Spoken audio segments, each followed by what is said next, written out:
Bonjour et merci de vous joindre à moi pour ce webinaire de présentation du logiciel Diana. Mon nom est Jean-Claude Borel et durant les 40-45 prochaines minutes, je vais vous présenter les capacités de modélisation et d'analyse de Diana.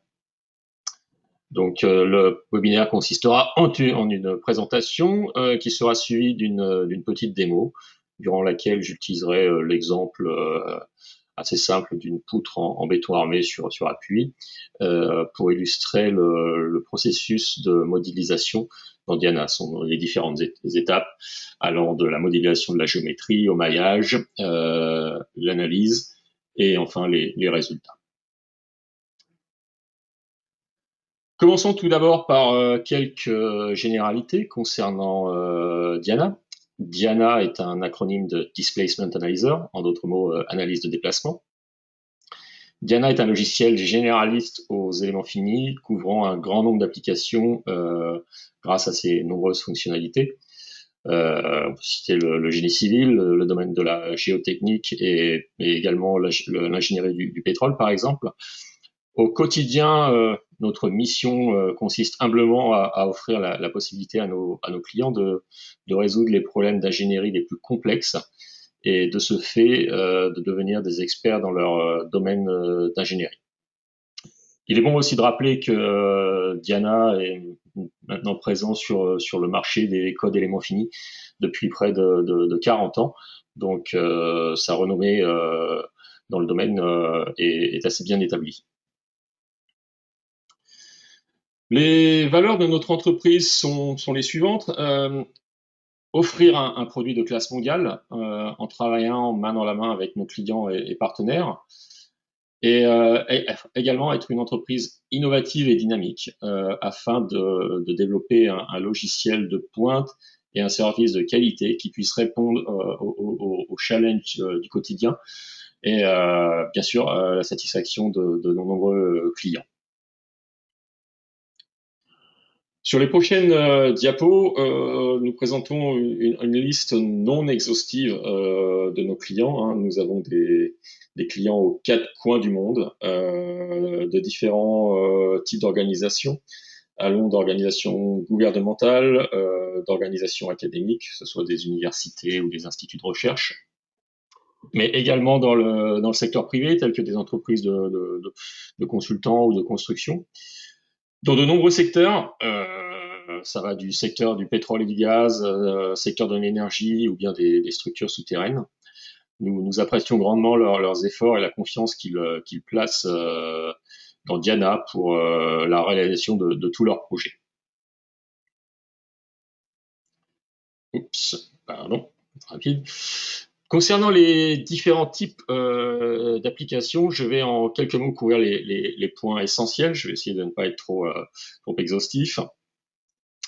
Commençons par le domaine de la géotechnique et le creusement des tunnels, par exemple. Nous avons une très bonne solution pour tous les types d'applications en géotechnique. Vous pouvez utiliser Diana pour tous les types de creusement de tunnels et de structures souterraines. Pour les problématiques de congélation des sols, nous avons le modèle 3 phases. Pour les interactions entre le sol et la structure, si vous avez des interactions entre le sous-sol et le sol, ou la roche l'entourant par exemple, vous pouvez le modéliser en utilisant le concept d'interface qui est présent dans Diana. Nous offrons aussi l'analyse couplée des écoulements et des déformations induites. On peut également citer l'analyse de stabilité des talus et bien d'autres, hein, cette liste étant non exhaustive. Nous avons également différents assistants de modélisation, que ce soit pour les pieux, les pales planches, qui incluent des librairies de paramètres prédéfinis. Vous avez sur ce slide une représentation, par exemple, de certains des profils prédéfinis pour les pales planches. Donc, le programme est vraiment designé pour ce type de modélisation. À côté de cela, nous avons également une solution très aboutie pour toutes les problématiques associées au béton armé et le comportement aux jeunes âges du béton, lorsque le béton coffret subit le processus d'hydratation. Nous avons une solution pour tous les types de poutres qui sont en béton ou composite, interaction entre le béton et l'acier ou la modélisation des bétons fibrés. Pour les barrages en béton, le process du coulage, durcissement, d'hydratation et mise en eau est également très important et peut-être intégralement modélisé dans Diana. Nous avons aussi une bonne couverture pour le contrôle des structures basées sur l'Eurocode.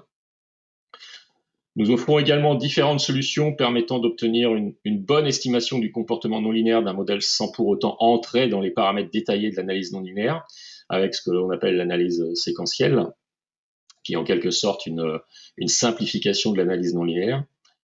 Les problématiques de température et de développement des contraintes lors du displacement des segments en béton, par exemple, peuvent être analysées avec Diana et permettent de suivre le vieillissement du béton. La modélisation des circuits de refroidissement permettant le contrôle du process d'hydratation du béton est possible en 2D et 3D. Enfin, un des points forts de Diana est la modélisation des fissures dans le béton, aussi bien l'initiation que la propagation. C'est une des raisons pour laquelle Diana avait été initiée il y a plus de 45 ans en collaboration entre TNO, qui est un peu l'équivalent du CNRS en France, et l'Université technique de Delft. Donc, c'est vraiment un des gros points forts de Diana, tout ce qui est modélisation des fissures dans le béton. Enfin, l'analyse au feu des structures en béton armé est aussi un des points forts de notre logiciel. Parmi d'autres applications, on peut citer l'analyse des structures maçonnées et les bâtiments historiques. Diana offre différentes solutions au niveau méso ou macro. Il est possible de modéliser l'interaction entre chaque brique et le mortier de jointement, donc on peut vraiment aller dans le détail. Pour les barrages et les digues, Diana offre la solution. Notre logiciel couvre tous les aspects de la construction pour tous les types de barrages. Vous pouvez considérer l'interaction entre le fluide et la structure, les effets dynamiques, ainsi que les dommages induits de la structure. Donc c'est vraiment l'outil idéal pour ce type d'analyse. L'analyse au feu est un domaine qui, de par son importance à notre époque, est devenu un des sujets principaux pour la certification des structures. Diana peut être considérée comme l'une des solutions les plus fiables dans ce domaine. Pour l'analyse des tremblements de terre, vous pouvez utiliser Diana pour la dynamique générale, aussi bien que pour l'analyse sismique. Diana est aussi reconnue dans le domaine du pétrole et du gaz, ainsi que pour les structures nucléaires. En fonction du type de complexité, vous pouvez simuler en 3D l'épuisement géomécanique ou la stabilité des forages. Pour les structures nucléaires, vous pouvez analyser les confinements en béton, mais également les structures souterraines de stockage des déchets. Donc la panoplie qu'offre Diana est vraiment très très large. Passons maintenant à notre interface graphique, ce qu'on appelle l'environnement Diana. Et en quelques mots, voici notre environnement graphique. Alors pour ceux qui sont familiers avec Windows, hein, j'ai envie de dire que le programme est vraiment Windows basé sur Windows. C'est-à-dire que vous avez bien sûr la barre d'outils en haut de la fenêtre avec les différents raccourcis qui correspondent à différentes fonctionnalités sous les menus qu'on peut trouver tout en haut. Ensuite, l'interface graphique se décompose en un certain nombre de fenêtres qui chacune consiste en un certain nombre d'éléments. Sur la gauche, vous avez ce qu'on appelle les fenêtres qui comportent les informations du modèle, que ce soit pour la géométrie ou le maillage. À droite, vous avez une fenêtre pour tout ce qui est analyse, c'est-à-dire que vous pouvez définir le type d'analyse que vous voulez réaliser. Vous avez aussi une fenêtre pour les résultats. Enfin, bien sûr, la fenêtre centrale qui est un peu le cœur de l'environnement graphique et la fenêtre de travail où vous allez modéliser votre géométrie, votre maillage et présenter vos résultats. Donc, c'est vraiment la fenêtre centrale où tout se passe. Enfin, vous avez une fenêtre avec des propriétés un peu plus abouties. Si vous avez besoin de plus d'informations sur certaines composantes de votre modèle, vous pourrez les trouver dans cette fenêtre de propriétés. Enfin, deux autres fenêtres que généralement on trouve en bas de l'interface graphique. La fenêtre de message où si éventuellement il y a une erreur ou quelque chose se passe, les messages d'erreur ainsi que les messages de warning sont affichés. Mais vous pouvez aussi suivre et monitorer l'évolution ou le progrès de votre analyse. Et enfin, nous avons aussi une interface Python. Donc toutes les commandes, toutes les actions que vous réalisez dans l'interface graphique de Diana résultent chacune en une commande Python qui peut être écrite dans cette fenêtre Python. Donc voici grosso modo l'interface graphique. Bien entendu, la position de toutes ces fenêtres, ces différentes fenêtres, est à votre libre choix. Vous pouvez les déplacer à votre volonté, vraiment, comment dire, définir votre environnement selon vos besoins et selon vos habitudes. C'est-à-dire que rien n'est figé, chaque fenêtre peut être déplacée à souhait et fermée, désactivée. Enfin, vous avez la plus grande flexibilité. Quelques mots sur l'environnement graphique. Donc, au niveau des outils graphiques, notre interface est vraiment utilisateur orienté, c'est-à-dire qu'on a essayé de faire l'interface la plus intuitive possible, avec de nombreuses options pour la visualisation et de nombreuses possibilités pour la sélection des différents composants de votre modèle. Toutes nos fonctions de modélisation sont basées sur Parasolid.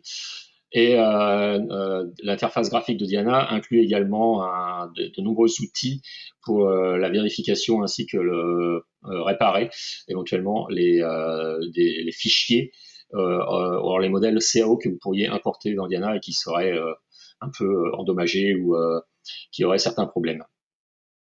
Au niveau du Maya, Diana utilise comme un Maya automatique 2D 3D qui permet aussi de générer les renforcements, les armatures de béton armé.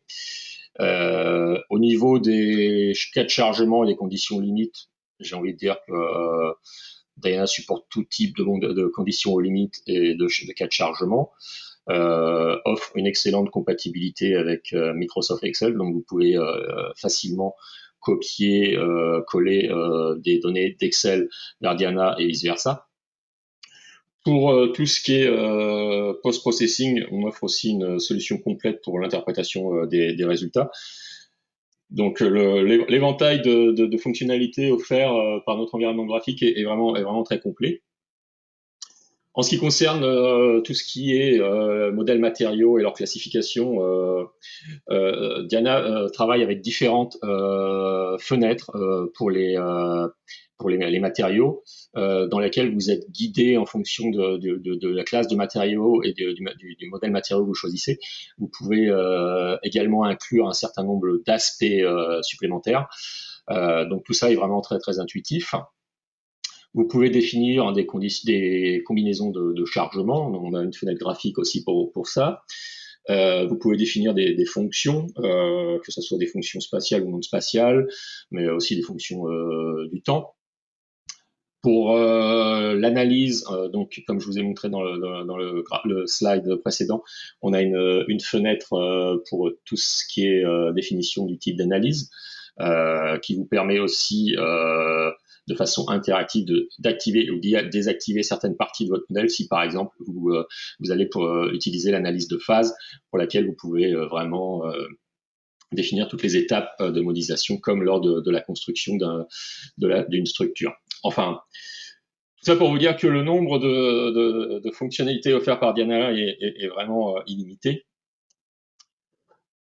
Concernant j'ai envie de dire le workflow, le process Diana et l'idée générale quand on utilise Diana, tout est basé sur la géométrie. C'est-à-dire que vous commencez par définir les différents composantes géométriques de votre modèle. Une fois que ces composantes géométriques sont définies, vous leur assignez que ce soit des propriétés physiques ou matériaux, éventuellement des conditions limites et vos cas de chargement. Donc tout est fait au niveau de la géométrie. Une fois que la géométrie est définie et que les propriétés ont été clairement définies, vous passez au maillage. Donc vous donnez quelques informations concernant la discrétisation et Diana génère le maillage. Ensuite, vous passez à tout ce qui est définition de l'analyse, le type d'analyse, quel type de résultat vous souhaitez, enfin ces choses-là.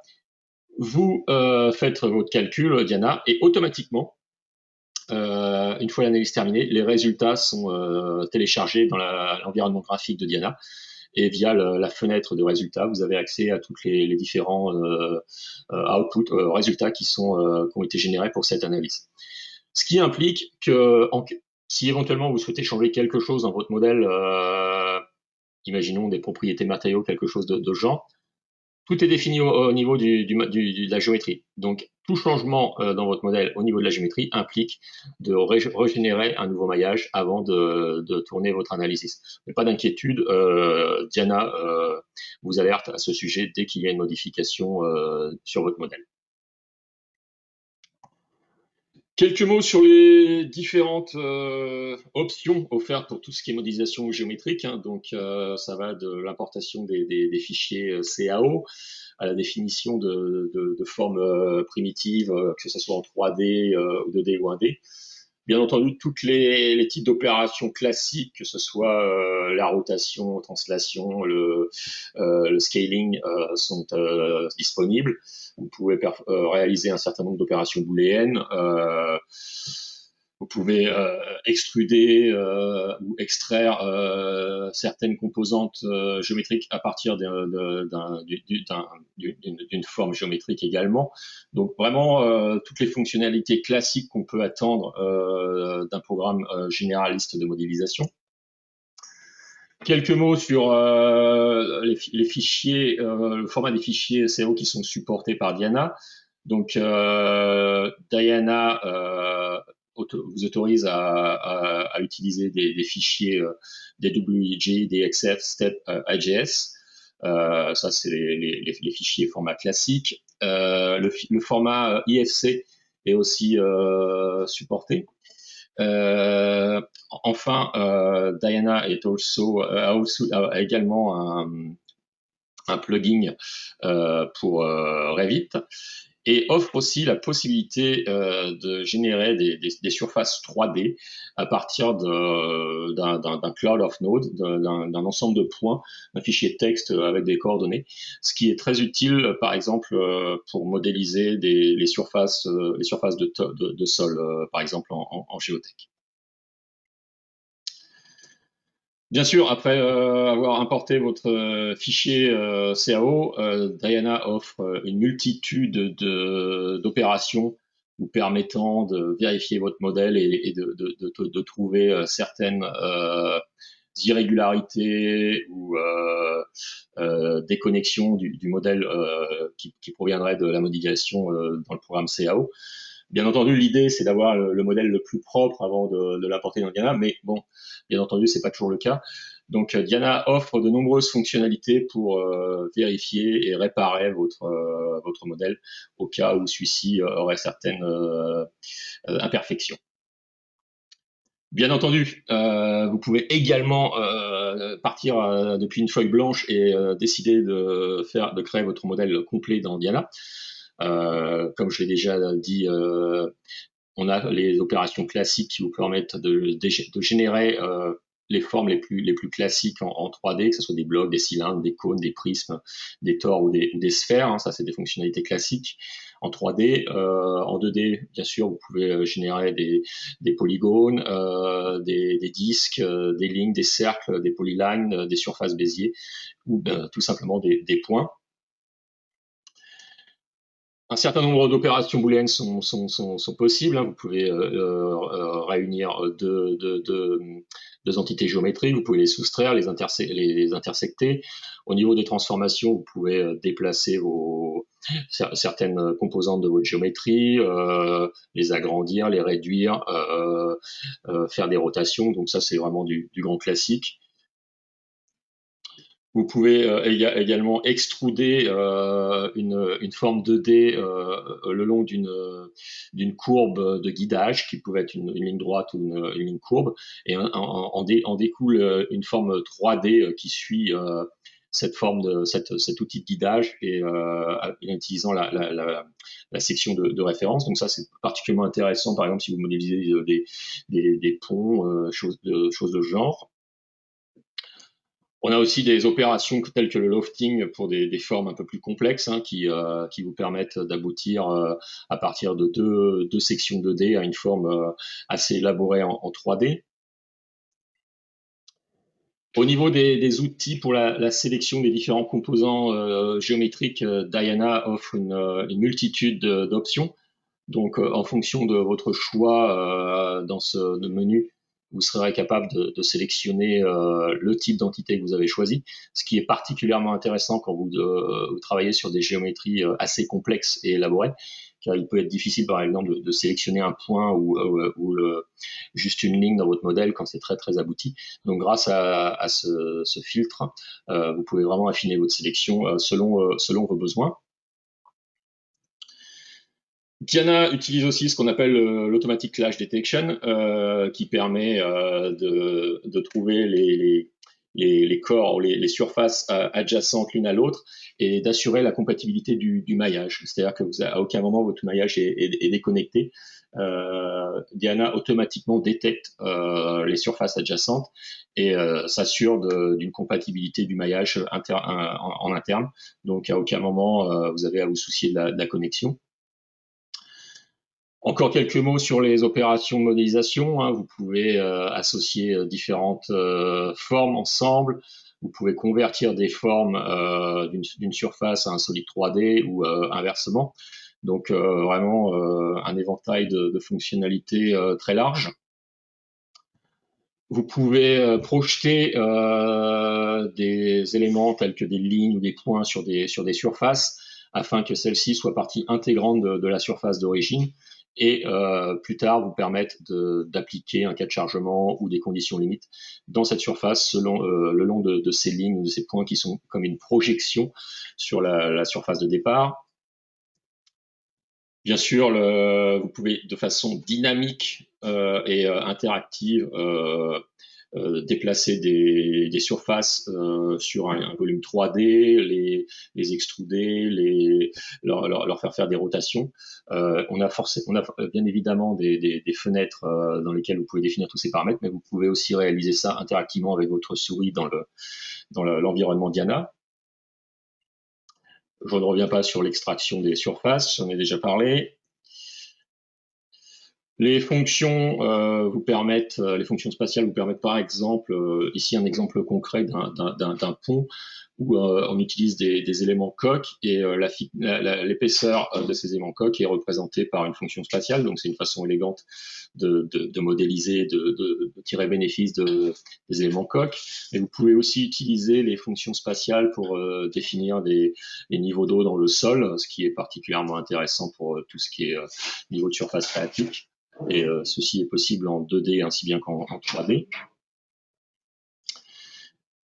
Diana offre aussi, grâce à son interface Python, les possibilités de réaliser de l'optimisation sur votre géométrie, ainsi que du retrofitting. Donc ça, c'est vraiment aussi un des gros avantages de Diana, du fait de son interface qui est complètement basée sur le Python.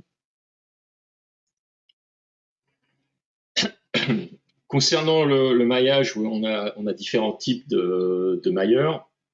Donc, ce sont ce qu'on appelle des process intelligents, hein. Automatiquement, le mailleur reconnaît la façon dont a été générée la géométrie. Par exemple, ici, un cas d'école où la géométrie est réalisée suite à de nombreuses extrusions. Donc, dans ce cas, c'est le mailleur qui repose sur l'extrusion qui entre en jeu et qui va générer un maillage régulier et complètement structuré. On a aussi un certain nombre d'options au niveau du maillage, telles que le Adapt Element Size Near Curvature. Donc c'est une option que vous avez ici. Et quand elle est activée, elle permet de raffiner le maillage dans les zones un peu courbées, où on essaye d'avoir un maillage un peu plus fin. Vous pouvez voir la différence de maillage sans l'option activée et avec l'option activée pour les mêmes paramètres de maillage. Donc vous voyez que là, on a un maillage beaucoup plus fin dans une zone qui est un petit peu complexe par rapport à une ligne droite. Un autre exemple de cette même option sans et avec l'option. Vous voyez que pour une surface vraiment complexe, ça permet d'avoir un maillage beaucoup plus fin dans les zones d'intérêt.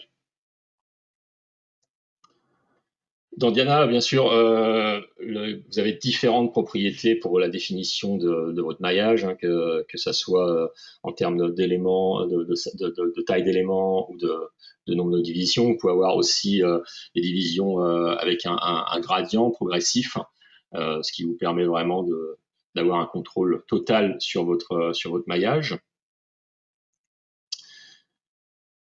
Ensuite, quand vous avez maillé, par exemple, si vous utilisez des éléments poutres ou des éléments coques, il est possible de représenter votre modèle avec une visualisation 3D des différentes sections de vos éléments poutres et coques. Donc ça, c'est particulièrement intéressant parce qu'avec un modèle poutre et coque, soit vous avez des plans et des lignes. Là, vous pouvez vraiment visualiser en 3D et de façon très réalistique votre modèle. Donc ça, c'est aussi une des caractéristiques intéressantes.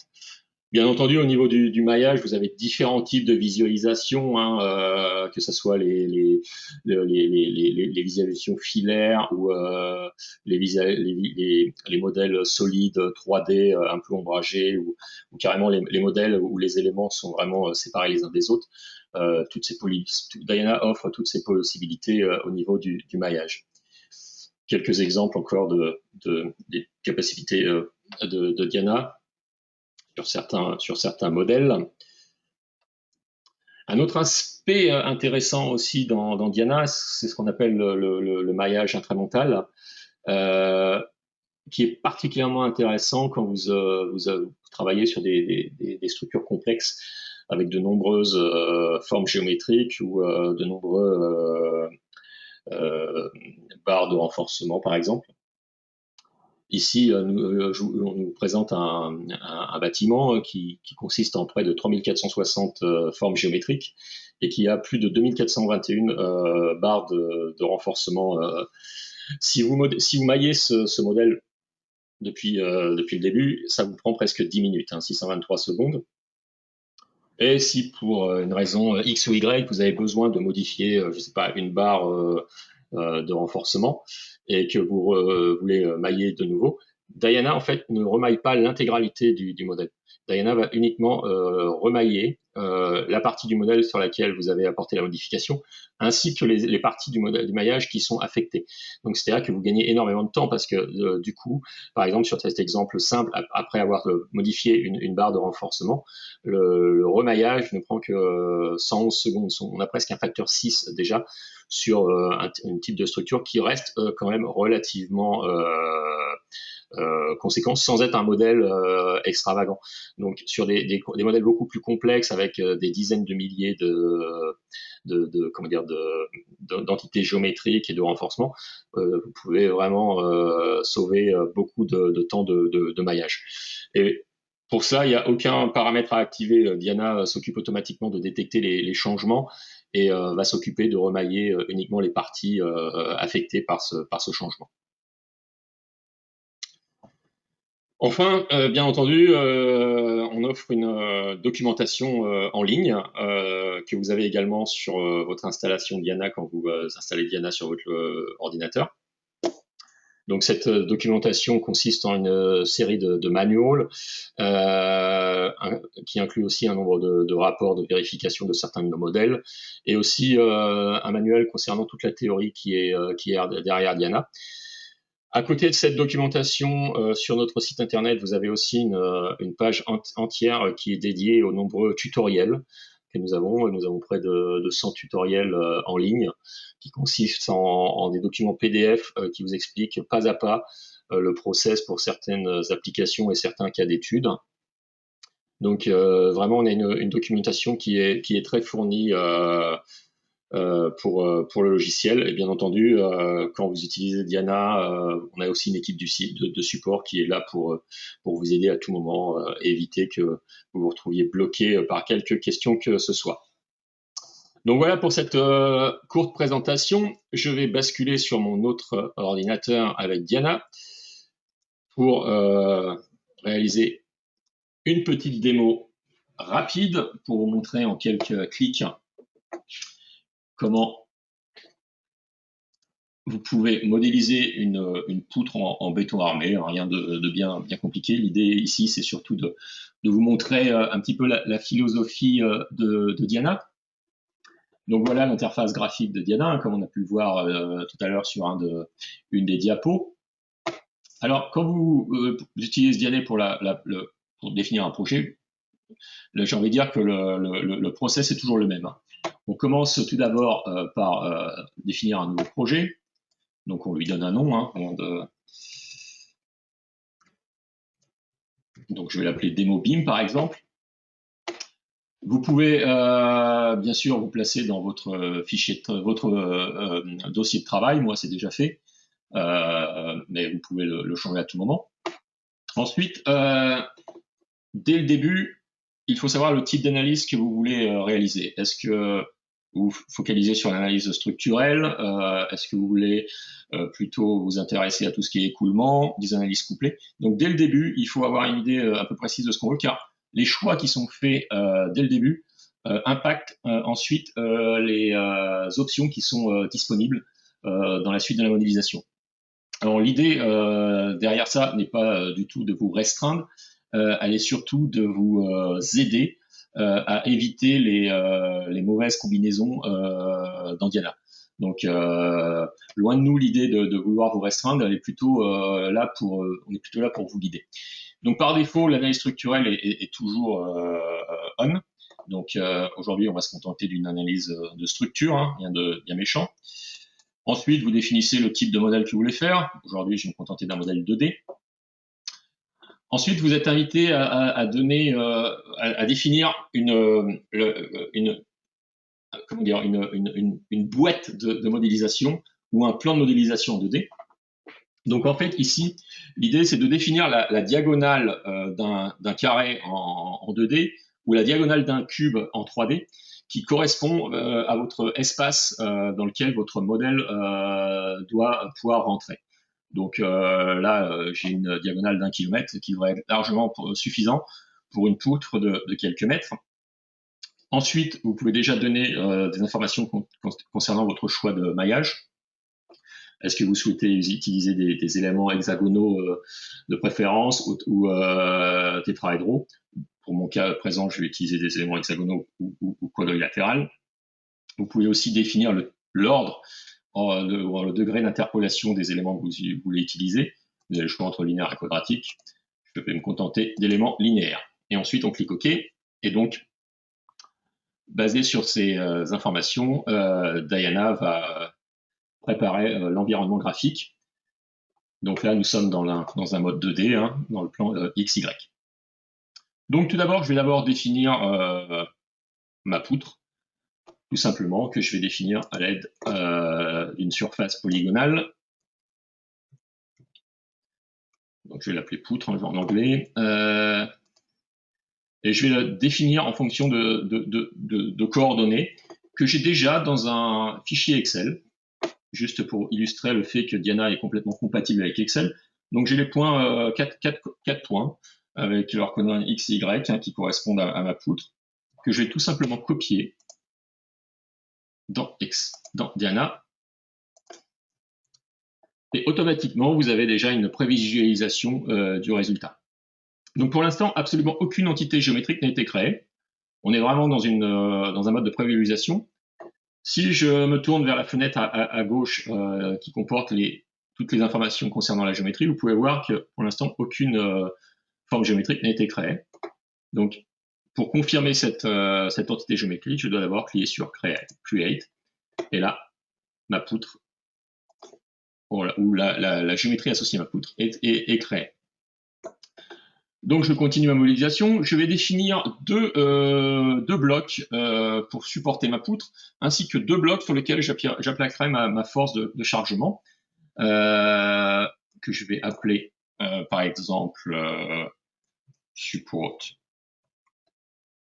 plate, la première. Je vais procéder de la même façon, j'ai les coordonnées dans un fichier Excel. C'est très facile, copy-paste. Donc là, on a la prévisualisation de cette surface qui a un point supplémentaire. C'est là que j'appliquerai mes contraintes. Et comme je l'ai mentionné précédemment, je clique Create. Et là, ma surface est créée. Donc, je vais dupliquer cette plaque de support, on va dire. La deuxième est créée. Et je vais la déplacer pour avoir le symétrique de la première. Donc, je clique sur le Move ou le déplacement. Donc, automatiquement, l'entité géométrique que j'avais sélectionnée apparaît. Et je vais la déplacer sur la longueur de la beam, de la poutre, donc sur 4,80 m. Et automatiquement, la seconde plaque vient se positionner à la bonne endroit et je clique Apply pour confirmer l'opération. Je vais réaliser une opération tout à fait similaire, mais cette fois pour les plaques de chargement. Donc je vais les appeler Loading Plate. Et je vais procéder de la même façon en copiant tout simplement les coordonnées des différents points dans un tableau depuis Excel. Et je vais dupliquer celle-ci comme je l'ai fait pour la plaque de support. Et cette fois, je vais la déplacer de 2,2 m par exemple. Et je me retrouve avec quelque chose de tout à fait symétrique. Dans ce cas d'étude, mon intention est aussi de définir des éléments d'interface entre ma poutre et mes plaques rigides, parce qu'au final, ce sont des plaques rigides qui supportent et sur lesquelles je vais appliquer mes cas de chargement. Donc, j'ai aussi besoin de définir l'empreinte géométrique de ces blocs sur ma poutre.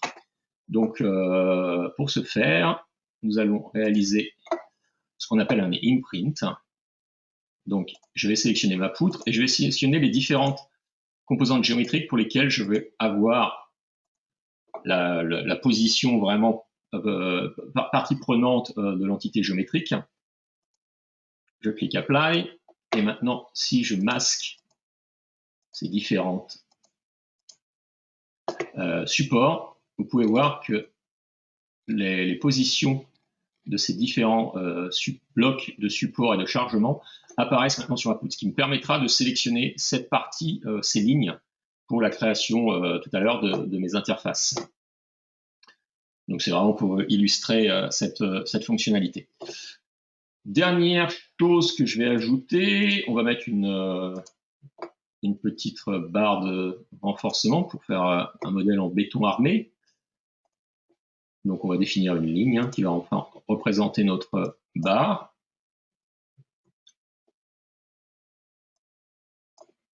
Alors on va faire 0,05 par exemple, et 5, 0,05.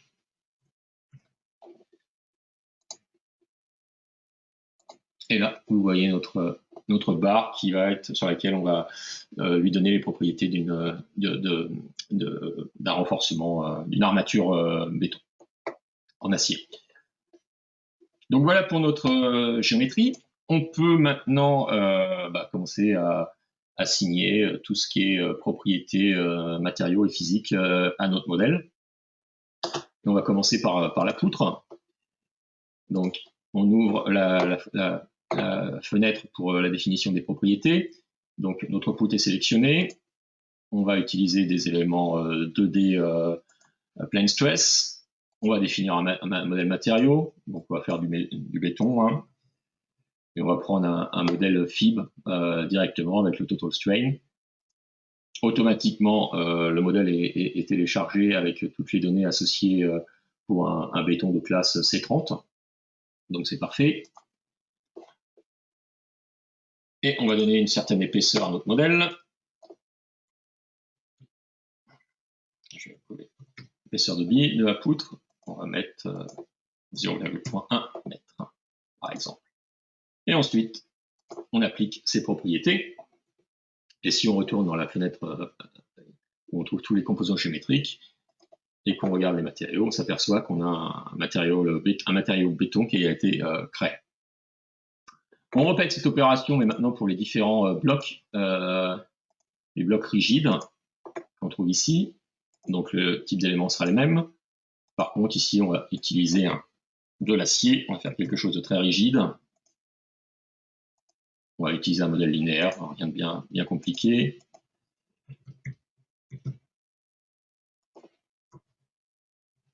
Voilà. L'épaisseur de ces blocs est la même. Voilà, donc exemplaire. Ensuite, on va définir nos interfaces entre ces différents blocs et la poutre. Donc on ouvre la fenêtre associée à la définition des interfaces. Donc on va les appeler interface, interface.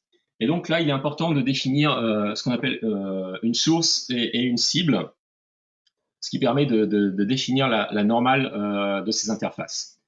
Donc, on va commencer par sélectionner les sources. Donc, pour faciliter, je vais masquer une partie mettre le filtre de sélection sur Edge. Et là, je vais sélectionner mes sources. Je ramène ma poutre et je vais masquer mes deux blocs de chargement.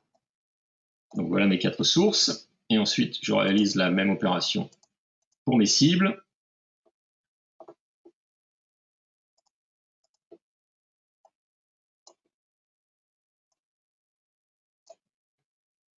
Je masque ma poutre.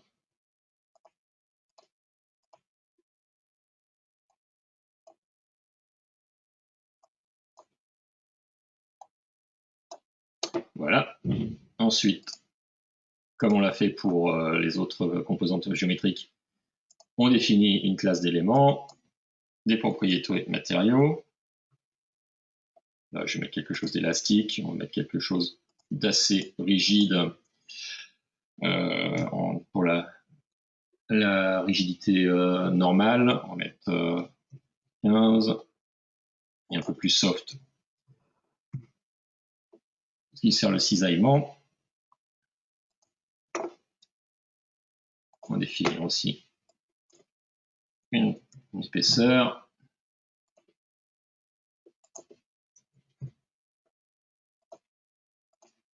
Et ensuite, on clique Create et on active tout notre modèle. Et là, vous voyez des symboles rouges et bleus qui apparaissent pour définir l'interface et qui définissent la normale. Donc, bleu pour la source et rouge pour la target. Donc, l'orientation est assez importante. Donc, il ne nous reste plus qu'à définir les propriétés de notre armature. Donc, pour ceci, j'ouvre notre fenêtre qui concerne les propriétés des renforcements.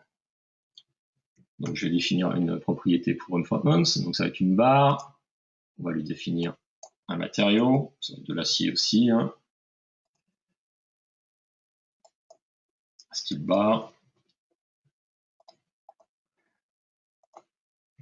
On lui donne une valeur. Ensuite, on va définir une propriété géométrique pour la section.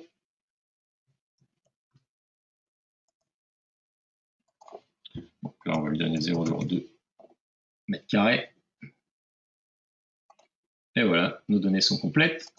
On clique OK. Et là, on s'aperçoit que dans notre fenêtre de géométrie, on a un set qui a été créé qui a les propriétés des renforcements.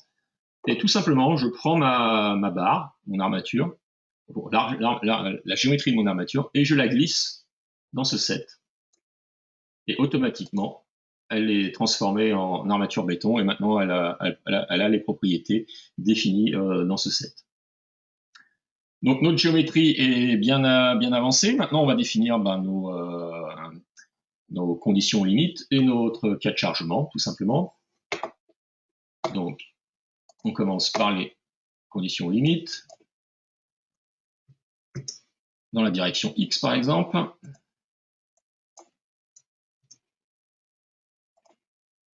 Donc là, on va sélectionner des points. Et on va restreindre la direction X pour ces deux points. Et on va faire de même pour Y, mais cette fois-ci uniquement pour celui-ci. Et voilà pour nos conditions limites. Et afin de finaliser le modèle, on va lui appliquer une force.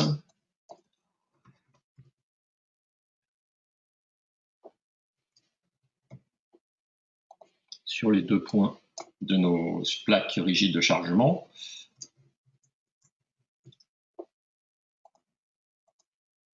Ça va être une force, et on va sélectionner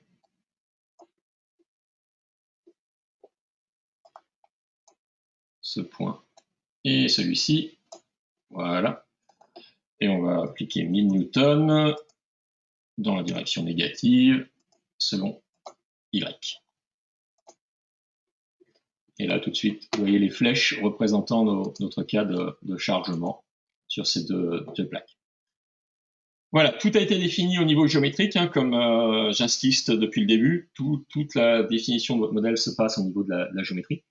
On va maintenant demander à Diana de procéder au maillage. Et pour ce faire, on va lui communiquer quelques informations. Donc, on va sélectionner l'intégralité du modèle. Et on va demander à Diana d'utiliser une taille d'élément, par exemple, de 0,025.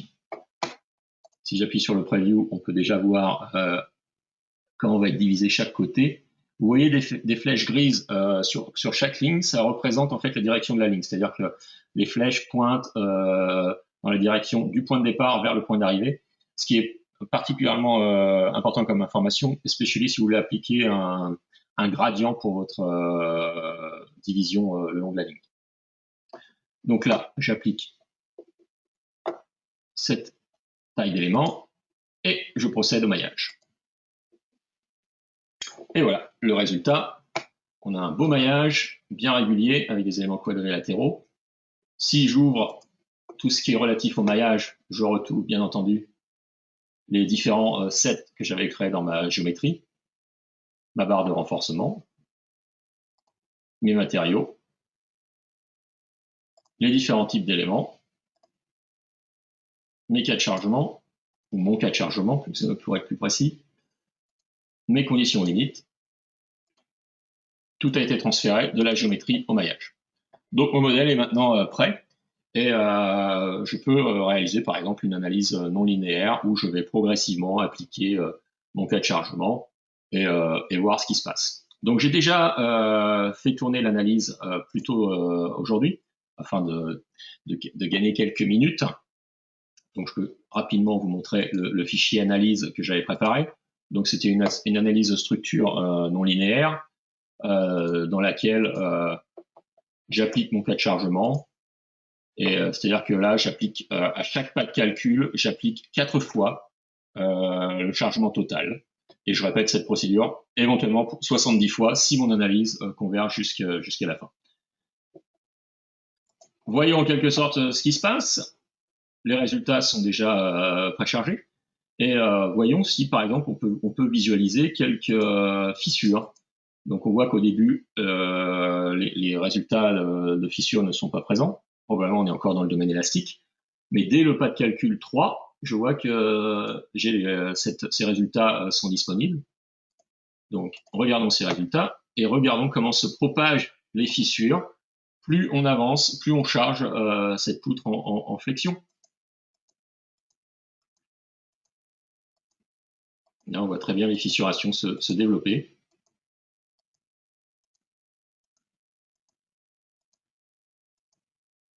Jusqu'à la fêlure, et le dernier pas de calcul était divergent. Donc les résultats du dernier pas de calcul ne sont pas du tout, comment dire, on peut pas du tout se fier à ces résultats. Donc je m'arrête à l'avant-dernier pas de calcul pour lesquels le résultat est convergé, et donc on peut vraiment voir de façon très nette la propagation des fissures dans cette poutre en béton armé chargée en flexion. Donc voilà pour le process de Diana. Quel que soit votre modèle, le process sera toujours le même. C'est-à-dire que vous définissez votre géométrie, Sur cette géométrie, vous allez définir des propriétés matériaux, vos conditions limites, votre cas de chargement. Une fois que tout est défini, vous allez mailler cette géométrie. Donc, vous donnez à Diana quelques informations concernant la discrétisation. Ensuite, une fois que le maillage est obtenu, vous définissez votre analyse, le type d'analyse que vous souhaitez réaliser. Vous faites votre calcul et automatiquement, les résultats sont chargés dans l'interface graphique et vous avez accès aux nombreux résultats, aux composants de vos résultats suite à votre analyse pour chaque pas de calcul si vous réalisez une analyse non linéaire. Et vous pouvez aisément, comme dans le cas de cette poutre en flexion, voir la fissuration ou la propagation des fissures dans ce modèle. Donc voilà pour cette brève introduction à Diana. J'espère que vous avez trouvé cette présentation instructive et bien entendu, nous restons à votre disposition pour toute question relative à notre logiciel ou toute prise d'information. Merci beaucoup pour votre présence et à bientôt pour de prochains événements en ligne avec Diana. Merci, au revoir.